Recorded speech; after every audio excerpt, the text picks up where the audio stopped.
A volte è anche difficile per gli studenti dire ad alta voce un sogno considerato ambizioso come quello del settore del cinema.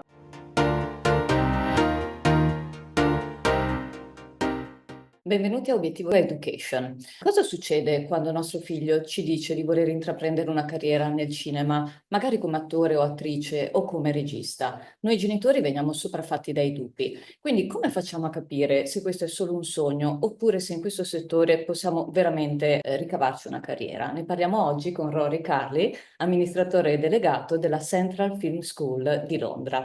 Hello, Rory. Thanks for being here with us today. It's a Thank you pleasure. for having me. Thank you.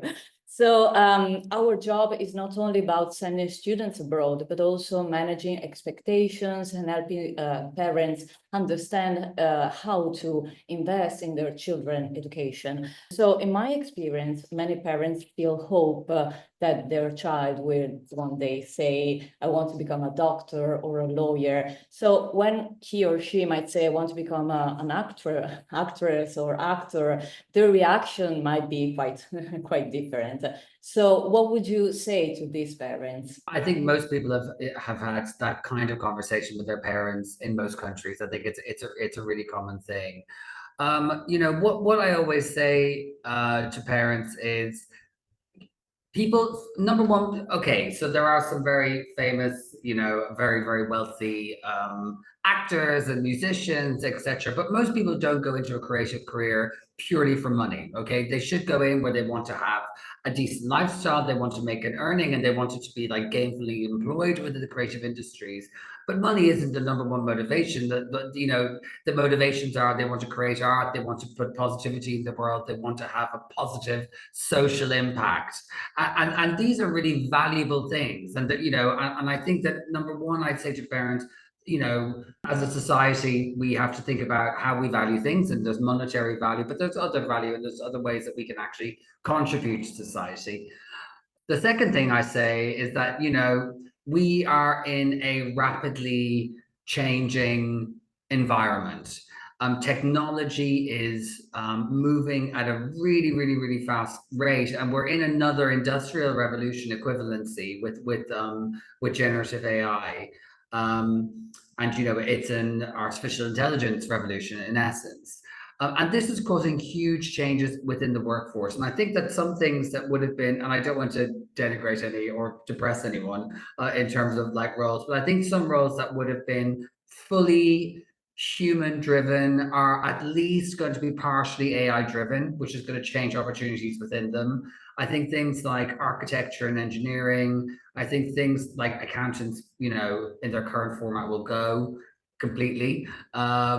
Bookkeeping is already being done vastly by AI. So I think actually, when you think about careers, you don't think about career now, but think about in 5 years' time, what actually are going to be the jobs and the opportunities.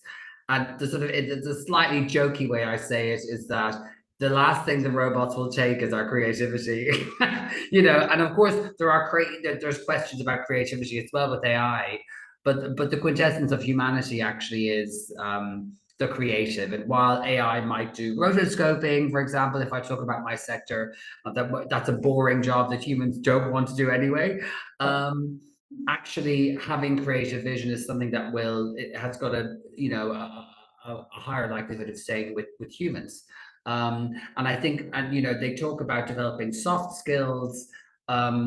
A creative degree really develops, if you're acting or writing, whatever, there's loads of transferable skills and soft skills, and these are the actual skills that are going to have employment in the future, not sort of like purely technical skills. Those kinds of things that they're much more easily automated. So in the cinema, we have the heart of people, and the AI is not going to steal our heart, at least for now. So Yeah, but I think it'll be used as a tool, and we can see it like within. We have we're starting an MA in virtual production at the moment, and we've got a module in. It's the first day today. Actually, it's a new module for our filmmakers, which is Introduction to Virtual Production and Animation. And AI does have a role in that, right? Okay, so in certain technical aspects. So, but it's a tool, but it can't. The creative vision has to be driven by a human. that will be maintained. I have strong confidence in that. Where in certain other professions, I think, like basic contracts, like lots of the big legal firms, for example, are letting go of entry level lawyers, for example, where they would take on hundreds each year who would do contract drafting. That's being done by AI already. Of course. Do you know what I mean? So there's lots and lots of changes around there. So I have confidence in creativity because that's what differentiates us from the rest of the Oh, inhabitants of. okay. Great, great. And you've met a lot of international students. Is there a moment when a boy or a girl go from I like making videos to I want to be a filmmaker? Quindi chiediamo a Rory, che ha incontrato tantissimi studenti internazionali, c'è un momento in cui un ragazzo e una ragazza passano dal voglio fare video, mi piace fare video, a voglio diventare un regista, e come avviene questa transizione? How this translation happen? I think, I've spoken to, as you know, I'm very, very old, Paula, and so I've spoken to, in my hundreds of years working in education, I've spoken to lots of international students, and I've been at Central Film School now for nearly 8 years, amazingly, and I think the key thing that happens is that the students who are coming to Central Film School, they've always had a passion for visual storytelling, whether, if it's filmmaking or screenwriting or acting or post-production. It's been there since they were a young child, actually, for all, I would say 99% of the students that come into the school, that's the beginning of their personal statement. Okay. And I think that the transformation that happens is when they realize maybe around 15, or if they're, moving from middle school into high school, depending on their education system, where they start looking at careers and then they realize, oh, I could do this as a job. And that's where and actually it's a really important education point from, obviously, education partners like Obiettivo from guidance counselors within schools. It's when they actually, when they're talking to students, they're saying, actually, these are all the different kinds of careers you can go into. And that, for our students, that's the light bulb moment when they say, wow, actually, this thing that I love, that makes my heart sing, I actually could be gainfully employed doing it as well. And So some of wow, them, I can earn money on yeah, exactly, and I can do doing both, what and I like. I can combine it. I combine, and like, obviously the happiest people are people who work as their passion, right? Yeah. Whether that is something in creative, or maybe your passion is accountancy, for example, that's cool too. Yeah. And but they're the most successful people. And then I think, and so a percentage of the students who realize that they could become a visual storyteller as a job, a percentage of them pursue that, and they're the ones we're looking for. Sure, sure. Noi abbiamo parlato, ecco, dei dubbi dei genitori di fronte magari a una carriera nel cinema, ma a volte è anche difficile per gli studenti dire ad alta voce un sogno considerato ambizioso come quello del settore del cinema, come attore, come sceneggiatore o come regista. Quindi cosa diresti, Rory, a questi ragazzi che magari hanno un po' di timore a dire ad alta voce le loro ambizioni? So we mentioned the doubts of parents, but also we find that also for students, it might be difficult to say out loud something ambitious, like I want to work in the industry of the cinema, I want to become an actress or a screenwriter. So what would you tell to these students to believe that this is not a dream and that could turn into reality? Yeah, I think that there are a few things that you can do in that situation. I think the most important thing is do it. And do it and practice it and see if you get bored of it first and foremost. Okay, so sometimes you get people, I want to be I have done interviews with students who say, I want to be an actor. And I was like, so what school plays did you do? We do actually the screen, but like, the opportunity in schools is school plays. And they would say, no, I didn't do any. And I'm like, ciao. And arrivederci. But so I think, like, you have to make sure, hone your craft and make sure that you actually like it. There are ways that you can, and see if you can get feedback on it as well. You can ask for friends and family that's cool. That generally it'll be a positive feedback. Mhm. But see if you can, be brave and send off a portfolio to a local TV station, a local filmmaker. If you're on Instagram, be safe, of course, if you're contacting people. Always don't, there are probably in Venice, I suppose you're pretty famous for films in the Veneto, and you got a fairly big festival there. I think it's in September each year. So see if you can go to that. See if you can speak to people. See if you can approach people. If you're a child and you're going to an event, don't go alone, and make sure people know you're going, etc. So always be safe. But there's lots of opportunities to get some feedback on it and see what people say. I think that like success in the creative industries is 10% inspiration, 90% perspiration is what we say. And so I think you do need a little creative spark, and talent is important. But actually drive and commitment are more important. So, but the key thing is start building your portfolio now. Start doing it, the thing that you now want to do, and see how it crystallizes, and try to get some feedback on it from more objective parties. Rory, puoi darci qualche esempio di qualche ruolo o progetto in cui i tuoi studenti o precedenti studenti hanno lavorato? Can you give us some examples of roles or projects in which your current students or previous students have been working on? Yeah, sure. Lots and lots. So we're in summer now, and so our final year BA students and our MA students are doing their graduation films right now. Do you mean, sorry, projects in the school or projects once they've graduated? Both? Maybe once they are graduated of both, so just to give an idea. Cool. Yeah. Within thank you for the clarification, because that would have been a very long answer if I talked about all the projects to do in school.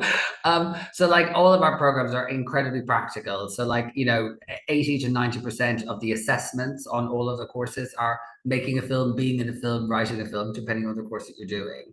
So really it's all about preparing students to get into the screen industries.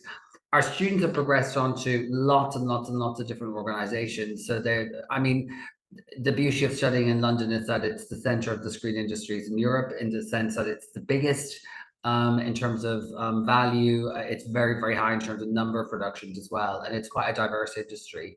So our students have gone on to work with BBC, with ITV, with Netflix. We've had students who work on Disney programs, Disney projects as well, because all the productions are happening at studios in and around London. Wow.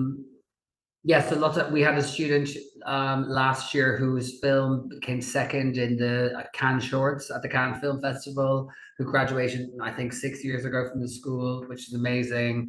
We had a student last year who won Best Drama at the Royal Television Society Wow. Student Film Awards for a film called Out Like a Lamb. So yeah, it's not easy. I really press on that point. It is difficult, especially those first couple of years, because you have to develop that network. But there is a lot of opportunity out there, and I'm confident that the way that we teach in that practical sense, prepares students really, really well. Ok, that's great. Un'ultima domanda, cosa significa, un po' ce l'hai già raccontato, studiare cinema a Londra, in una scuola come la tua, non solo in termini di qualità dei corsi, ma anche per via dell'atmosfera, il multiculturalismo e le opportunità che ci sono a Londra, che un pochino ci hai già detto. So, what does it mean to study in London, in a school like yours, but also in the atmosphere, the opportunities that students will taste in London? Yeah, so I think in terms of our institution, so we are a higher education institution, so students will gain a recognized degree qualification at bachelor or postgraduate. So it is higher education officially, legitimately in that sense. But the feeling of the school actually is very much a film school experience, and we want to maintain like that classical film school experience.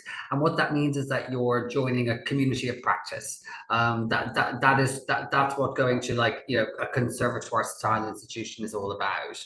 And I think because of my role, I do the induction week speech, and I say to students, your career starts today. But actually, the other thing I say is that look around the room. I ask them all to look around the room. I say, these are your future professional collaborators. Okay, this is the beauty about coming to a specialist institution.